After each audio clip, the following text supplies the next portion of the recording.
The DuPont Cavalcade of America.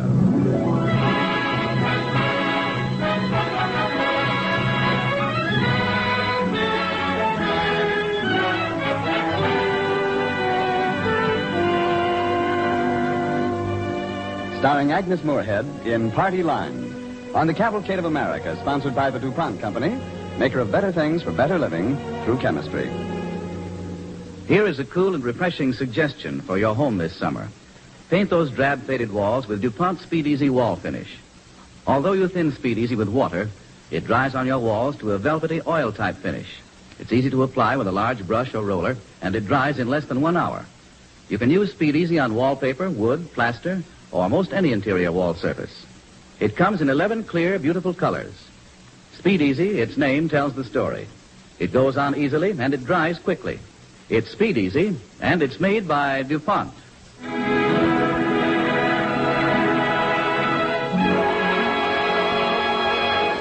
Agnes Moorehead, winner of the Foreign Correspondence Award, may soon be seen as one of the stars in the Metro-Goldwyn-Mayer picture, Our Vines Have Tender Grapes. The DuPont Cavalcade presents Party Line, adapted from the book of the same title by Louise Baker, starring Agnes Moorehead as Miss Elmira, Mayfield's best-known, most quoted, and consulted citizen, the telephone operator.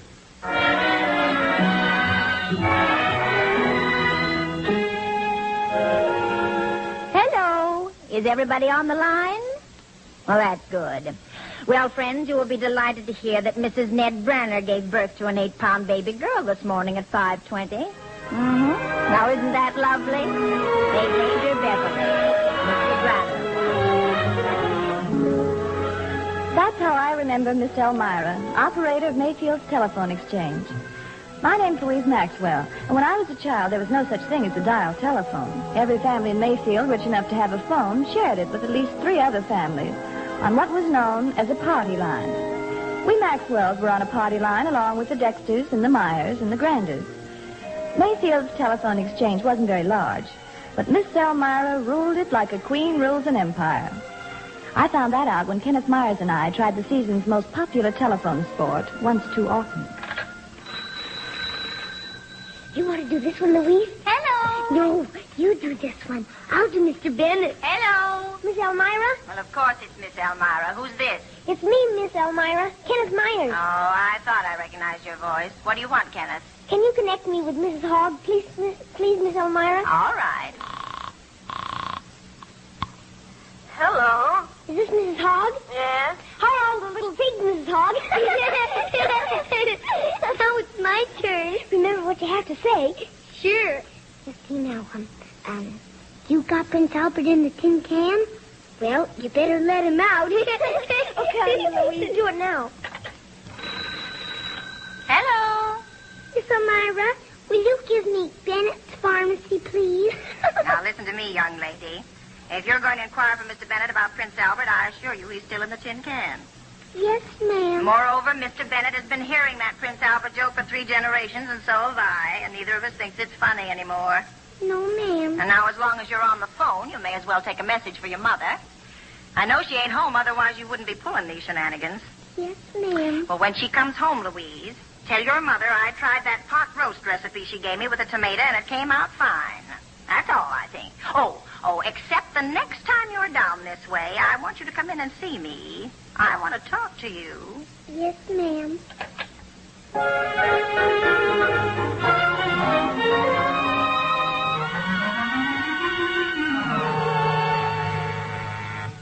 Hello. Well, of course it's Miss Elmira. Who else would it be? The greengrocers? Oh, just a minute. Yes. Oh, I just saw your husband go into Jake's barber shop, Miss Cartwright. But honestly, I don't think he needed a haircut. Oh, sure. I'll call you when I see him coming back into his office. Hello, Miss Elmira. Oh, why, hello there, Louise. Come to pay a call? Yes, ma'am. Well, that's real nice of you, honey. How's your ma? She's fine, Miss Elmira. Her strawberry rash is all gone. Well, now I'm real glad to hear that. Oh, just a minute, dear. Yes. Hello, Miss Dexter. You sound worried. Dr. Sims, which one of the boys is sick? Oh, Mary Lovell, your boarder. Oh, well, these spinsters are always ailing, aren't they? Well, now, listen. The doctor's out at the Granger farm right now, so I'll catch him there and send him on. Oh, now, don't you worry a bit. He'll be there all right. Miss Elmira. What is it, honey? How long have you been our telephone operator? Oh, long before you were born, child. When I grow up, can I get to be one? Well, if you do what your mother tells you and don't eat too many pickles. Oh, I don't, Miss Elmira. Then you stand a good chance. Now, you just play with your jacks a while, honey. Miss Elmira has to make an important announcement about a little stranger that came into the world. Who are you going to tell? Oh, everybody. Miss Elmira. What is it, child? Did you call and tell everybody when I was born? Naturally. How do you think they would have known about it otherwise? Well, if you tell all the news, what's the newspaper for? The men. They print it for the men. All but the personal column. The women read that. But they don't have time to read anything else. Why? Well, they're too busy listening. Easier than reading, too. All they have to do is pick up the receiver and eavesdrop. Oh. Now, run along so I can make this announcement. Well, all right. But I thought you had something important to tell me. I had. You know, you said for me to drop in the next time and... Yes. Yes, indeed I did. Young lady, the telephone is a scientific instrument into which the best brains of the country have been poured, and it's too valuable for little girls to use in playing jokes. It is? Yes, it is. How do you think your mother would get the news if it wasn't for the telephone? Then she'd have to read the Courier, wouldn't she? You're evading the issue. The telephone is for business, so your mother can call Dr. Sims when somebody's sick, or Mrs. Cartwright to call the greengrocers and complain that the lettuce was wilted, for long distance. What's long distance? Well, it's long distance. It's far away. Long distance is a telephone call from out of town. Did you ever have a long-distance call? Did I? Clear from Washington once. Gee. From a senator of the United States. A real one? Mhm. And did he talk to you, honest? Well, the call wasn't actually for me. It was for the judge, but it had to go right through this switchboard. Matter of fact, if you want to be real particular, it was the senator's secretary that did the calling, but there's no use quibbling about trifles. Now, run along so I can make this announcement before the baby gets too old.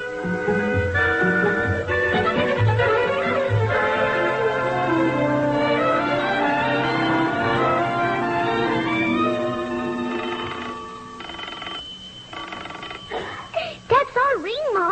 Should I answer? Certainly not. Then you better hurry. It might be long distance. Oh, we never got a long-distance call in our life. Hello. Anna, this is Geraldine Dexter. Did you hear the news? Mary Lovell has a beau. No, more scandalous than that. Mr. Cordair has left Mrs. Cordair. No. Yes. Why, how perfectly awful. Why? Nobody knows, but they say he left a note on the pin cushion. That's about on the same question, Geraldine. I just got on there. A note, Edith. What did it say, Geraldine? Well, now, that's just what I've been trying to find out. The only person who knows besides Mrs. Cordair is Elmira, and she won't say a word. I hear you, Geraldine Dexter. And I'll repeat what I said before. The ethics of my profession. We know, Elmira, we know. Are as noble as those of a surgeon, and wild horses couldn't drag from you the contents of a conversation that passed over your wire. Indeed not. If Mr. Cordair wants to leave his wife for another woman, I say it's nobody's business but his own. And now you'll all have to hang up and need the line for other calls. Louise, you stay here a minute, honey. I'm going next door. I'll be right back. I bet that's Mrs. Dexter right now. She got here fast. I'll open. Hello, Louise. Where's your mother? Here I am, Geraldine. Oh, I just have to talk to you, Anna. Did you hear that Miss Elmira said before she hung up? I certainly did. And I've always thought the Cordairs were so devoted. It gives you pause, doesn't it? Right. What do you mean? Anna, how do we know our own husbands aren't being subject to influences we know nothing about? Geraldine Dexter. Well, Clyde goes to market in San Francisco 4 times a year, and he's even been to Chicago 3 times. And everybody knows Chicago's a very bad place. Oh, well, that's just silly. Elmira would know if anything like that were going on, and she never tolerated. Even Elmira doesn't know what goes on in San Francisco or Chicago, Anna. And what about your own husband? My own husband? You mean Ed? Yes, Ed. He goes all over the county. How do you know some woman isn't trying to get him? Some rich widow or some country school marm? I'm going to call Elmira. You're not going to let the whole town know our husbands are leaving us? I don't care. I'm going to put a stop to it before it's too late and my 2 innocent little girls are left fatherless. Yes? Miss Elmira, this is Anna Maxwell, and I've got something terribly important to ask you. The answer is an up and down no. I beg your pardon. What's she saying, Anna? What did you say, Miss Elmira? 23 women have called and asked the same question. And I'll tell you the same thing I've told them. Don't put a healthy body in a sick bed. You understand what I mean by that, Mrs. Maxwell? Well, I'm not sure, Miss Elmira. Well, you just think it over, and you will. And now, before I leave you, I want you to hear this article I cut out from the San Francisco Chronicle. Are you sitting down? That's all right. I'm not tired. Well, listen close now. A good wife is to a man wisdom and courage and strength and endurance. A bad one is confusion, weakness, discomfiture, and despair. Keep up your spirits though the day be a dark one. If the sun goes down, look up to the stars. If the earth is dark, keep your eye on heaven. Give my regards to Mr. Maxwell. I will, Miss Oh, what did she say, Anna? Well, she inferred we're a couple of gossip-swallowing fools. Oh, and she's right, Geraldine. All through this thing, I've had something dreadful in the back of my mind. Something dreadful? Why, Anna. Well, I've been wishing I was a spinster like Mary Lovell. Well, I'll admit I was, too. But that's all gone now. I realize how lucky I am. It's more than luck. It's a blessing to have a husband like mine. I wish Mary Lovell had one, too, even half as good. Anna, I think you've got the beginning of an idea there. What? I think we should make it our business, and seriously this time, to find a good husband for Mary. A really good husband. Poor thing.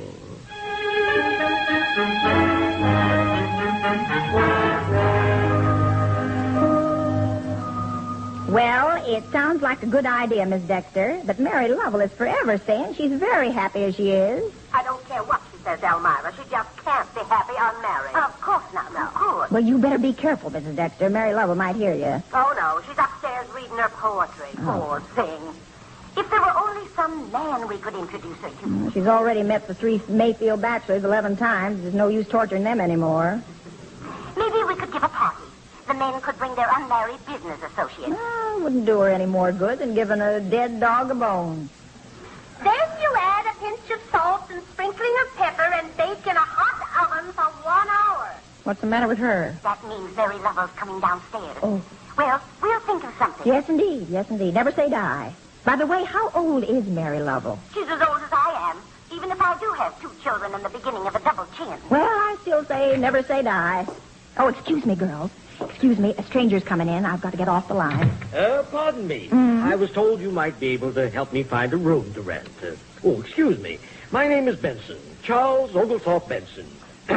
My card, madam. Oh, yes. New field salesman for Libby, McNeil, and Libby. Oh, real engraving on the card. You must make very good money. Well, just what sort of room do you desire, Mr. Benson? I should be glad to help you find a room if you'll tell me your specifications. For instance, are you a married man, Mr. Benson? Well, unfortunately, no. It's not yet been my lot to find the lady of my dreams.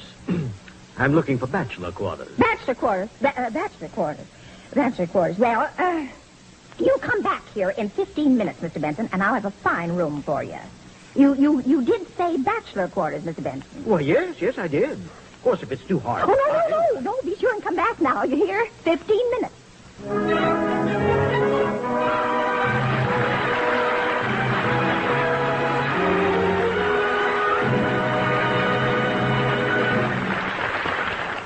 Before we bring you the second act of tonight's DuPont Cavalcade, starring Agnes Moorehead and Party Line, here's another story about a different kind of telephoning. You know, the units of an army today are linked together with telephone lines. The first wire to go in while troops are still advancing is an assault wire. Later, it's replaced by heavier wire that carries voices farther, 18 miles against assault wires 10. You've seen pictures of it, knotted around fence posts and trees, stretched over the broken brick and stone of shattered buildings. And here's Gain Whitman to tell you more about it. Much of the telephone wire used by American forces is coated with DuPont polythene, a new plastic with outstanding insulating properties that help American wire to carry voices over unusually long distances. Further experiments are being made with a very thin coating of another DuPont plastic, nylon, as a protective jacket around the polythene, all of which means that these new plastics, alone or in combination, are sure to find places in many fields after the war, in the electrical industry, for refrigerator parts, for gaskets and tubing. And that's only beginning. Polythene, discovered in England by Imperial Chemical Industries Limited and further developed here, illustrates the teamwork of science and the teamwork of a company like DuPont. So does nylon. For the manufacture of these two valuable plastics depends upon the chemists in the laboratories, the engineers who design and build plants to make them, the men and women working in the plants, and the technical servicemen who make them known to other manufacturers.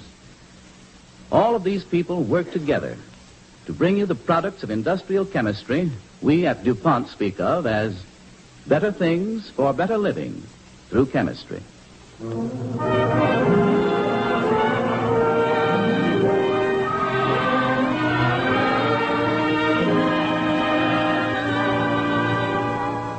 And now back to DuPont Cavalcade's presentation of Party Line, starring Agnes Moorehead as Miss Elmira, ruler of Mayfield's telephone exchange at the turn of the century. Louise Maxwell continues the story. During all the years of my girlhood, Miss Elmira was one of Mayfield's most important people. She was ever willing to help, to listen, and to scold, whichever was needed. Nor did we expect any less from Miss Elmira than she gave during the time my mother and Mrs. Dexter were on their manhunt to find a suitable bachelor for spinster Mary Lovell. It was Elmira who discovered Charles Oglethorpe Benson, learned he was looking for a room, and promptly phoned our house. I don't understand you, Miss Elmira. You're shouting so I can't make out what you're talking about. I'm not shouting, Anna Maxwell. I'm just trying to tell you just have to take him. You just have to take him. Take whom, for heaven's sake? Your roomer. But I have no room. Didn't you hear what I've just been telling you, for goodness sake? Mr. Benson, he has no wife. Who has no wife, Elmira? I just got on. Mr. Benson, Mrs. Dexter, a new traveling man. He just got into town. That's why Mrs. Maxwell just has to rent him a room. But why should I? I have a husband. Anna, you don't understand what Elmira's saying. Mary Lovell. Oh. Goodness, it's as plain as the nose on your face. Mary rooms with Geraldine Dexter. Geraldine Dexter lives right next door to you, so Mr. Benson has to room with you. That's right, Anna. But I have no room. Louise can move upstairs into Bernice's room. I'll come over and help move her things. And I'll get Clyde to bring over that good quarter-size iron bed from Rodney's room. You can have the bureau that goes with it, too. You have no right to butt any butts at a time like this, Anna Maxwell. This is Mary Lovell's one big chance to land herself a husband, and this man is perfect husband material. I could tell the minute I looked at him. How could you tell? He wears horn-rimmed spectacles.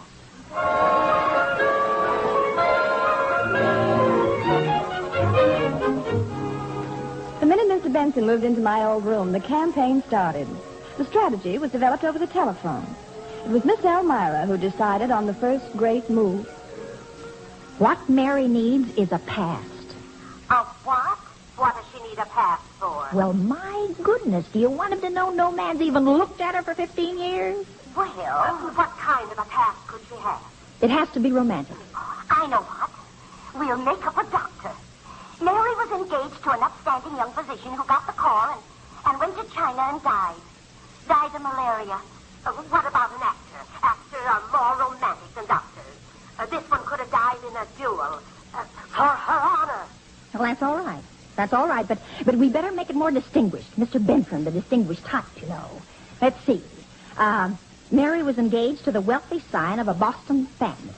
A beautiful youth with the soul of a poet. Oh, that's lovely. What happened to him? A floating ulcer. And Mary has remained faithful to his memory. That's how she never married, although many young men flung themselves at her feet. Who's to tell him all this? You are? Me? Oh, I hardly know the man. Well, he rooms at your house, don't he? What more natural than you just glide into the conversation over a cup of coffee? Oh, and you better add that the tragedy's left her haggard and aged, though she's still young in years. What's that for? You want to prepare him for the way she looks, don't you?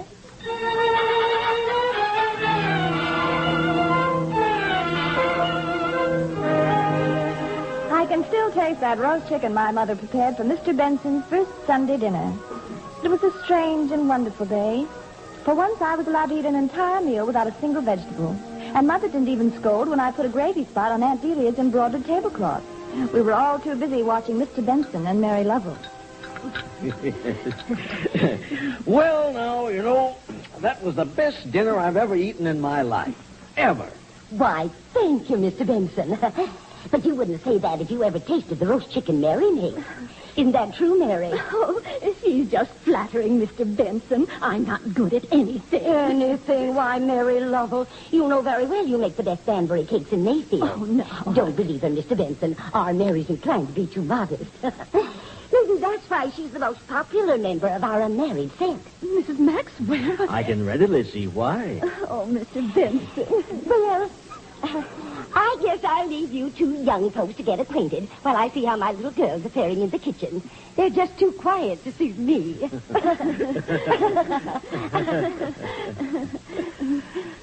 Have you... I beg your pardon. What were you going to say, Mr. Benson? Oh, no. You go ahead, Miss Lovell. Well, I was going to say, do you favor reading, Mr. Benson? Well, I've never been one much with books, Miss Lovell.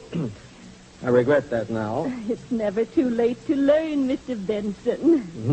Not if a person has a good teacher, Miss Lovell. Miss Lovell. Yes, Mr. Benson?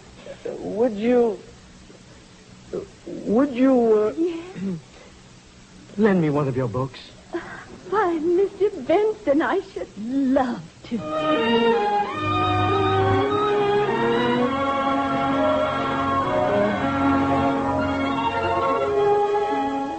Get in until 11 o'clock last night, and I heard them pause outside the door for at least 5 minutes before she came in.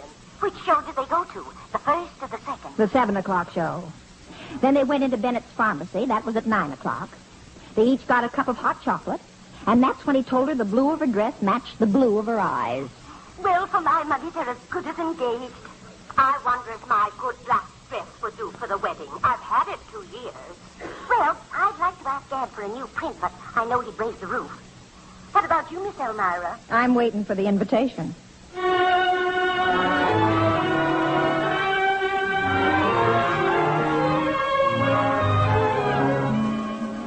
Alas, Miss Elmira was right. Suddenly, a mysterious blight seemed to hit the blossoming romance. The women didn't know what to make of it. I simply can't understand it. He hasn't been over in a week, and Mary is simply hollow-eyed. He's acting pretty peculiar, too. Doesn't talk hardly to anybody anymore. Never so much as mentions Mary.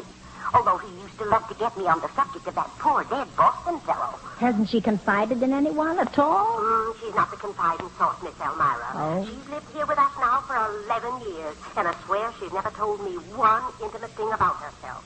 Although, frankly, I don't think there's ever been anything to tell more intimate than the color of her petticoats. Till now. What color are her petticoats? Well, they're pink mostly. A few white ones, but not much lace until about 3 weeks ago. She got one of those $3.98 ones with eyelet embroidery. That's when I knew things were getting serious. Oh, wait. What's the matter? It's Mary. She's headed this way, and there's a look on her face. I'll call you back.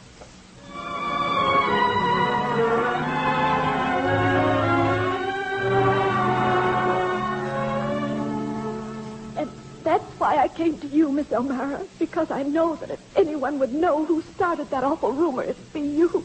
Oh, you say someone told him you once had a sweetheart? Yes.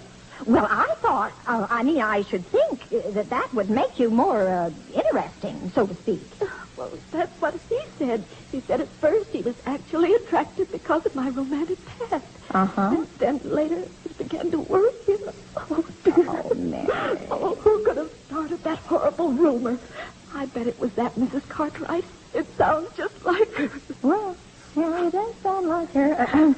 Anyway, why don't you go home and let me see what I can find out? Oh, will you, Miss Elmira? Yes, I will. Oh, thank you ever so much. I don't know what Mayfield would ever do without you. Sometimes I wonder about that myself.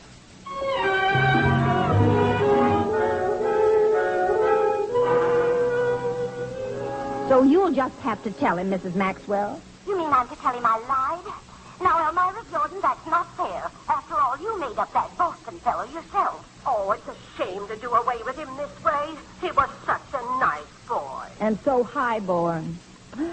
Boston's best. Well, I guess I'll have to think of something to say to Mr. Benson. He'll probably never speak to me again as long as I live. Anyway, he did admit the story attracted him to Mary in the first place. So even if it's lost me a friend, it's gotten Mary a husband. And that's what we were after, weren't we?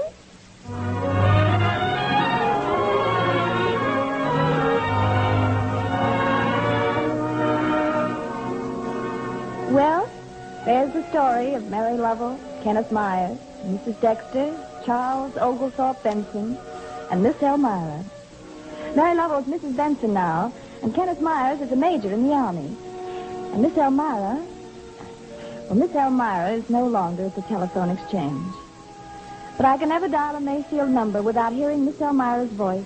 Good morning, friends. You will be delighted to hear that Mrs. Ned Branner gave birth to an 8-pound baby girl this morning at 5:20. Now, isn't that just lovely? They've named her Beverly.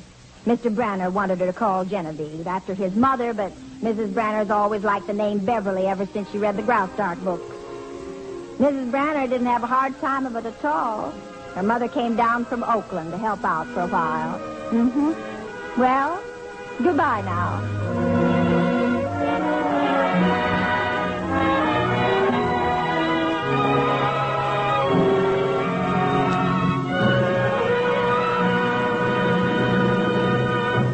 Our thanks to you, Agnes Moorehead, and to all members of tonight's DuPont Cavalcade cast.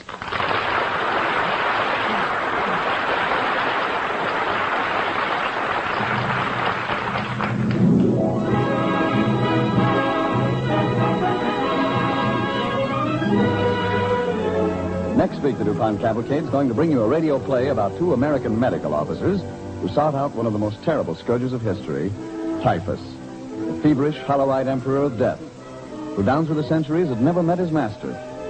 But armed with nothing more than a dusting gun and some white powder, the American Army Medical Corps defeated him in the hectic days of 1944. Richard Wharf will be on hand next week as our star in DDT. The music for tonight's DuPont Cavalcade was composed and conducted by Robert Armbruster. Our cavalcade play was written by Sylvia Berger and based upon Louise Baker's Party Line, which is to be filmed by 20th Century Fox. This is Frank Graham inviting you to listen next week to Richard Wharf in DDT on the Cavalcade of America, brought to you by the DuPont Company of Wilmington, Delaware.